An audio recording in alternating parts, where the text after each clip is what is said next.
What's up guys, my name is Ace, and the attachment system in Battlefield 6, in my eyes, leaves a lot to be desired. I think there are some very clear flaws with this system, as well as just a lot of areas where there's clearly room for improvement, and I don't feel they are fully taking advantage of what this system could have to offer the game. So in today's video, I'm going to be diving deep into the flaws as I see them, as well as some feedback and suggestions for how I feel this could be improved.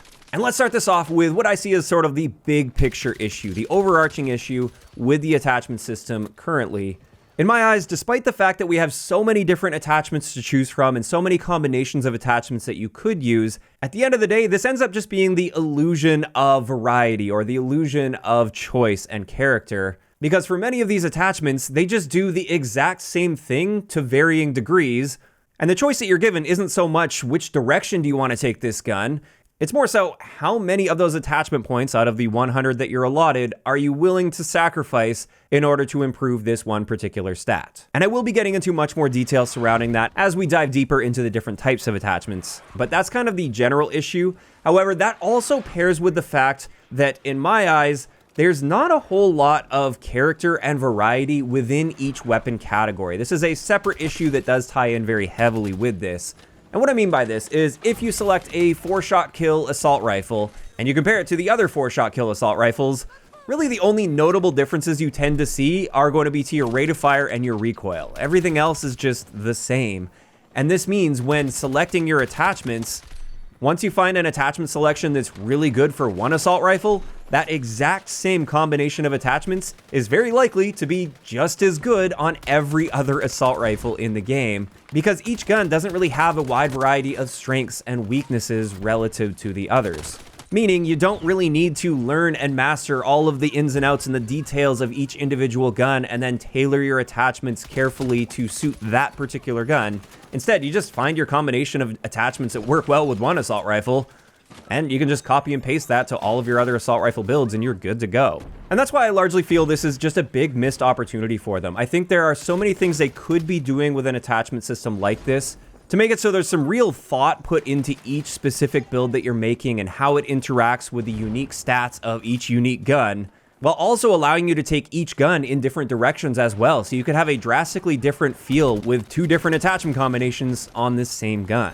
Now, of course, as I said, that's just like the big general issue that I have with this. And so this is where we're going to dive deeper into each different type of attachment and where I feel they've gone wrong and how I feel they could improve in these areas. And the first big one I wanted to talk about, and this is something I have talked about many times in the past, but I think it is a very important factor when it comes to making the attachments more interesting, this is with our muzzles.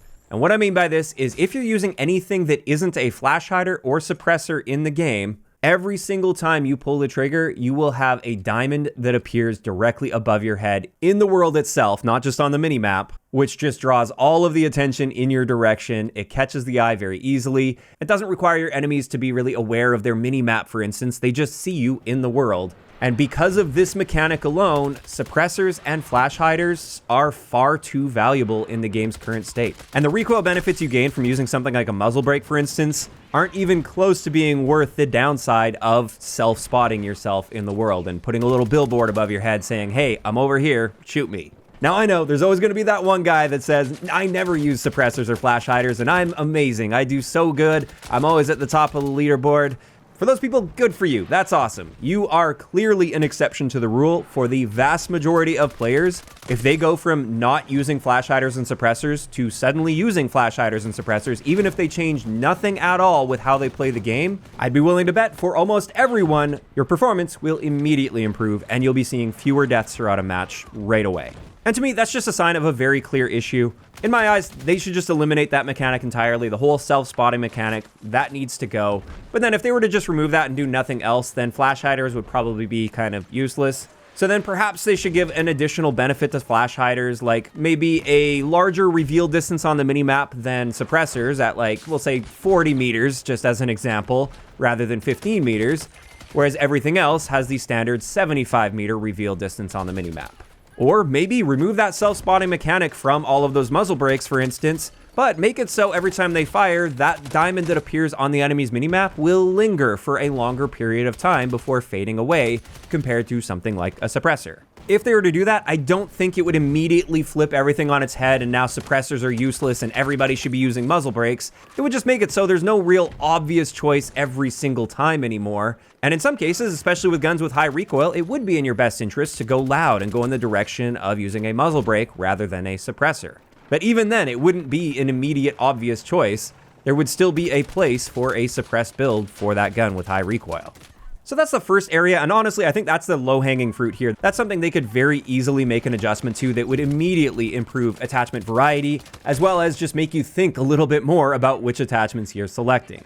Next, let's talk about a big one, because this covers a lot of the attachments in the game. Let's talk attachments that impact recoil and or spread. As it is right now, the recoil system in Battlefield 6 is pretty basic, and the attachments you have to choose from are equally basic, especially in the underbarrel category, which is where most of your recoil attachments are, because these attachments just provide a general reduction to your recoil. And as I was saying at the beginning, this is where you really see that behavior where you're essentially just spending your attachment points depending on how much you want to improve your recoil. And when it comes to this, I think something that would make these far more interesting is create some separation between vertical and horizontal recoil control with these. So some of these would help more with vertical recoil, others would help more with horizontal recoil. Maybe you could have some that go like all the way in the direction of only helping vertical recoil, but they give you the maximum improvement to vertical, whereas others do the same with horizontal, and then others still will be a mix of the two. But with it being a mix, you see less of a reduction in either area and sort of a balanced reduction to both. If they were to do this, that would require you to have a bit more of an understanding of the gun that you're creating a build for, because you'd need to know what that recoil is like. Some guns need a whole lot of help in the horizontal recoil control department, whereas others don't really have much horizontal recoil, and they'd benefit much more from controlling that recoil climb. And I know controlling vertical recoil is generally going to be a lot easier than controlling horizontal recoil, and most people most of the time would lean in the direction of horizontal recoil, but it wouldn't be the case for every single gun, or you wouldn't have to lean as heavily into that for some guns versus other guns. That alone would make things a lot more interesting with their attachment selection. It would require you to actually think a little bit about the specific gun you're building for, rather than just finding that perfect combination for one assault rifle, for instance, and applying it to all of your other assault rifle builds. On top of that, though, another gripe I have, especially with the recoil attachments, it does apply to some of the other attachments as well, but mainly with the recoil attachments, is the fact that we don't really get to see exactly how much each of these is helping. They use vague wording like, this will slightly help your recoil, this one moderately helps recoil, this one greatly improves recoil, and this one significantly improves it. And while sure, those are different tiers, and you can figure out pretty quickly and by the attachment cost which one will give you more recoil control versus the others, I would much rather see exact percentage values here. I think that would just make it so, again, there'd be a little more thought put into it because you'd have more of an understanding of exactly what this is doing and how much it's helping you in a particular area.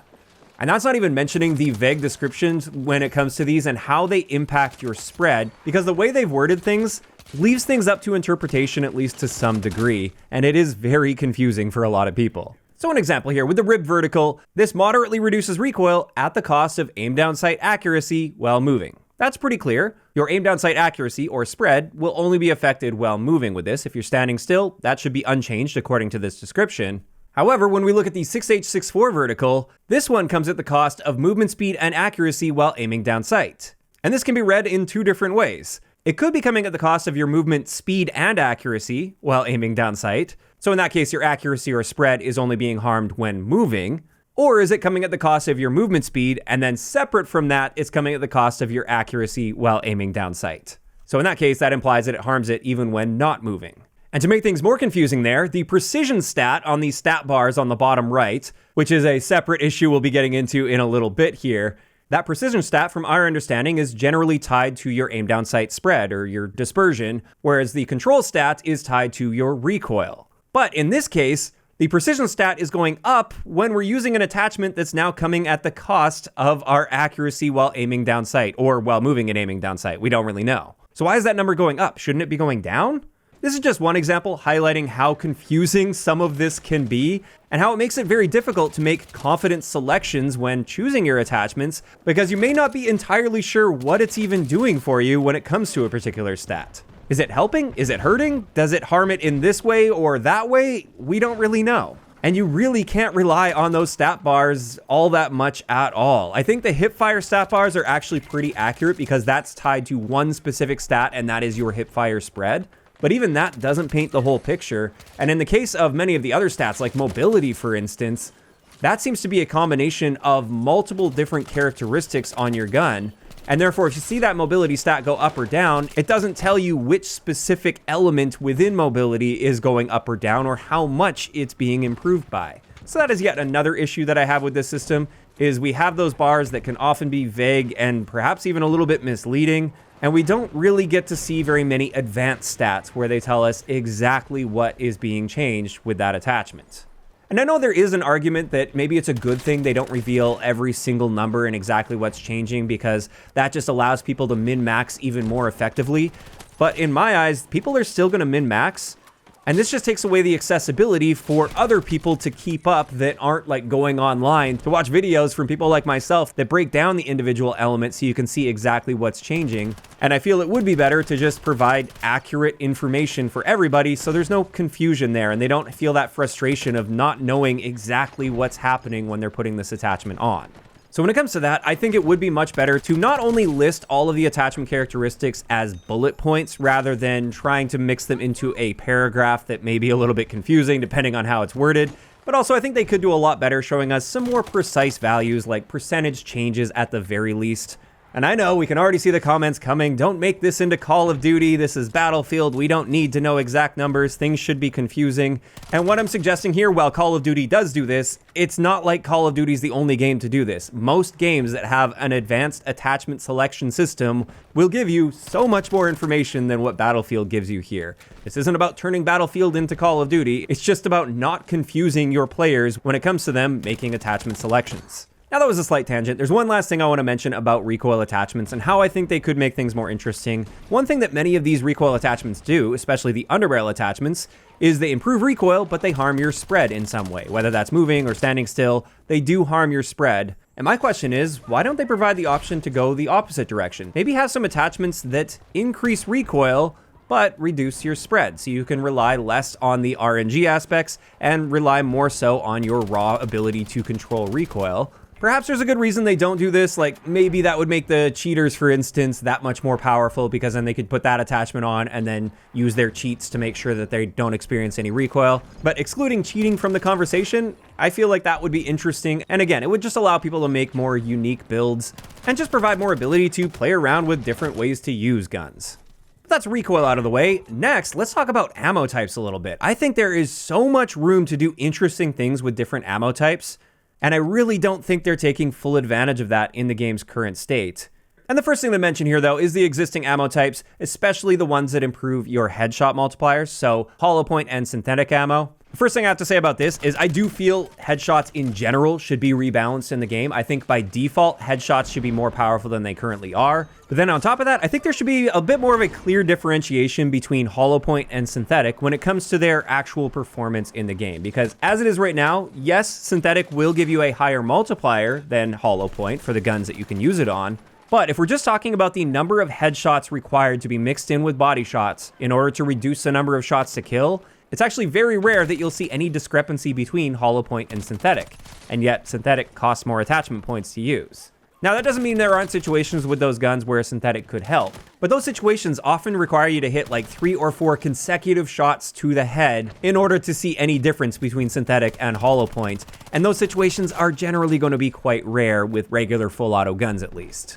So ideally, I think a better way to differentiate those two would be to perhaps just make it so synthetic rounds give you the same headshot multiplier as hollow points, but also extend that zone to the next shot multiplier. So that also just makes it more forgiving and a little easier to hit that high multiplier zone. To me, that would make synthetic rounds absolutely worth the extra attachment points compared to hollow point ammo, assuming I've got enough points to spare. Now again, ideally that would be in combination with a base headshot multiplier improvement. I think by default with the average full auto gun, 2 headshots mixed in with body shots should be enough to reduce the number of shots to kill. Whereas if you're using hollow point, then that should be reduced down to just needing 1 headshot mixed in. But those are just my thoughts on that whole situation with those. Another thing I wanted to point out here with ammo types is I just feel like this is an area where you could be adding some interesting characteristics that don't currently exist in the game, that would, again, just provide some more interesting options for your builds.